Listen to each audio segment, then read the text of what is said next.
Iti damag negosyo, nagsubli ti budget surplus iti Pilipinas iti Abril kalpasan a nakasapol iti gobyerno, iti nangat-ngatong iti ginastos dakas pinasengkadan ti Bureau of the Treasury.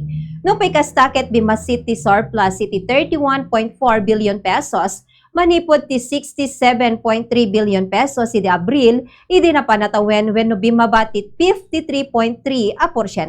Daytaket dakkela pa nagbaliw manipod 349.7 billion pesos budget deficit, iti Marso ken may kadwa a surplus itatawen, kalpasan ti 165.4 billion pesos iti Enero. Sigun ti Bureau of the Treasury, bimabati na pastrek ti gobyerno gapo iti panakayatidog ni Presidente Ferdinand Marcos Jr.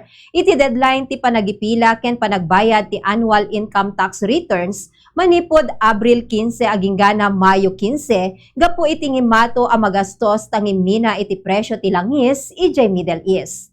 Ti sukat ti pesos iti foreign currencies may basar ti closing transaction ti Bangko Sentral ng Pilipinas ken Bankers Association of the Philippines iti Mayo 26, ti US dollar 61 pesos and 56 centavos, Singapore dollar 48 pesos and 12 centavos, Hong Kong dollar 7 pesos and 84 centavos, Euro 71 pesos and 53 centavos, ken Saudi Arabia Riyal 16 pesos and 37 centavos.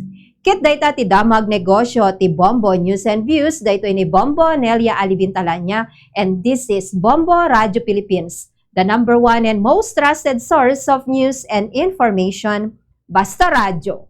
Bombo!